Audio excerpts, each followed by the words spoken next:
Capítulo 38. Ótica geométrica. Prismas óticos. Um prisma ótico é a associação de dois dióptros planos não paralelos entre si. Na figura ao lado, as superfícies S1 e S2 são separadoras dos meios materiais e constituem os dióptros. A seção transversal do prisma, destacada na figura, é o objeto do nosso estudo. Da definição apresentada anteriormente, concluímos que existe um ângulo A, chamado abertura, entre as faces dióptros do prisma. Um raio de luz monocromático, ao incidir sobre a primeira face do prisma, S1, refrata-se parcialmente, representado pela linha contínua na figura, e reflete-se parcialmente, representado pela linha pontilhada na figura. Atravessa o prisma e emerge na segunda face S2, sofrendo novamente os mesmos fenômenos ópticos, de refração e reflexão. Não nos interessa a reflexão. Portanto, vamos nos concentrar na refração da luz ao atravessar o prisma. O ângulo de incidência na primeira face do prisma é chamado I. O ângulo de refração na primeira face do prisma é chamado R. Para esse dióptro e par de ângulos, podemos escrever a lei de Snell. Seno de I sobre seno de R é igual N para onde passa N2, dividido por N de onde provém N1. O ângulo de incidência na segunda face do prisma é chamado R', e o ângulo de refração na segunda face do prisma é chamado I'. Para esse dióptro e par de ângulos, podemos escrever novamente a lei de Snell. Seno de R' sobre seno de I' é igual N para onde passa N1, dividido por N de onde provém N2. Estas duas equações não são suficientes para determinar toda a trajetória da luz ao atravessar o prisma. Assim, necessitamos de uma equação geométrica que relacione os ângulos das duas faces. Esta equação diz que a abertura é igual à soma dos dois ângulos internos do prisma, R mais R'. Esta última equação nos informa que o ângulo de abertura corresponde à soma dos dois ângulos internos na trajetória da luz, R e R'. O raio de luz que emerge do prisma não está alinhado com o raio de luz que incide nele. Na figura, mostramos que o ângulo formado entre o raio emergente e o raio incidente no prisma é D, ou seja, o ângulo de desvio. Observe na figura que o desvio D é a soma dos dois desvios parciais em cada face. Dessa forma, podemos escrever a seguinte equação para o desvio: I mais I' menos A. O desvio angular sofrido pelo raio de luz emergente em relação ao incidente é a soma dos dois ângulos externos do prisma, I e I', menos a abertura do prisma. Existem prismas especiais. São aqueles empregados em situações específicas.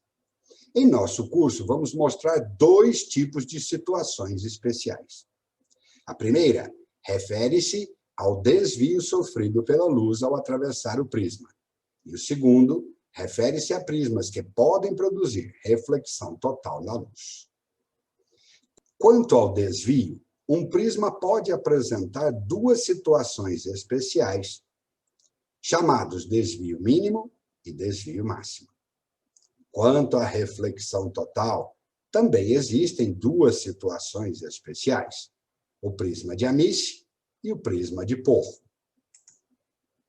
Prismas especiais quanto ao desvio. Desvio mínimo ocorre quando os ângulos externos do prisma forem iguais, I e I', e os ângulos internos do prisma forem iguais, R e R'.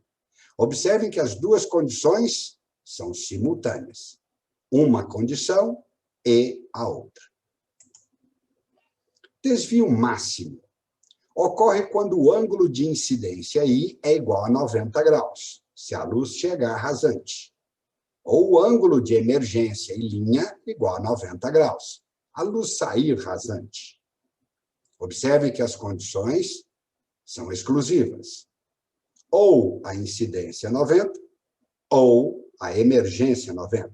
Nunca as duas simultaneamente. Prismas especiais de reflexão total. É possível construir um prisma cujo índice de refração e suas configurações geométricas provoquem reflexão total na luz que o atravessa. Teremos duas situações. O prisma de Amish. Quais são as condições de existência do prisma de Amish? Primeiro, deve ser um triângulo retângulo isósceles, dois lados iguais e o triângulo retângulo. Segundo, a luz deve chegar perpendicularmente a um dos catetos. Terceiro, o índice de refração do prisma precisa ser maior que a raiz de 2 quando imerso no ar. Se estas três condições forem satisfeitas, o raio de luz sofre reflexão total com um desvio de 90 graus. Outro prisma especial de reflexão total, prisma de Porro. Para que este prisma exista, também são necessárias três condições. Primeiro, ser um triângulo retângulo isósceles, dois lados iguais num triângulo retângulo. A luz deve chegar perpendicularmente à hipotenusa. Terceiro, o índice de refração do prisma deve ser maior que a raiz de 2 quando imerso no ar. Se estas condições forem satisfeitas, a luz sofrerá duas reflexões totais dentro do prisma e retornará com um desvio de 180 graus. Decomposição da luz. A luz solar é composta por fótons dos mais variados comprimentos de onda. A luz, composta por fótons de apenas um comprimento de onda, damos o nome de luz monocromática. A luz solar é, portanto, uma luz policromática. O índice de refração de um determinado meio depende do comprimento de onda da luz. Por exemplo, a luz violeta é aquela para a qual um meio, como o vidro, tem o maior índice de refração. A luz vermelha é aquela que tem o menor índice de refração. Como consequência disso, a luz solar, ao incidir sobre um dióptro plano, sofrerá uma dispersão da luz. Isto porque, ao incidir na superfície de separação de dois meios, cada luz monocromática, violeta, anil, azul, verde, amarela, alaranjada e vermelha, que compõe a luz solar, tomará direções diferentes dentro do outro meio. Como resultado, temos uma decomposição da luz em diversas componentes monocromáticas que a constituem. Temos, assim, a dispersão da luz. A cor que menos se desvia ao atravessar o prisma é a vermelha. E a que mais se desvia é a violeta. Exercício proposto número 1. Pare o filme, resolva o exercício e depois confira a resposta.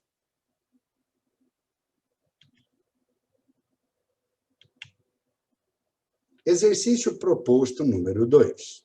Pare o filme, resolva o exercício e depois confira a resposta.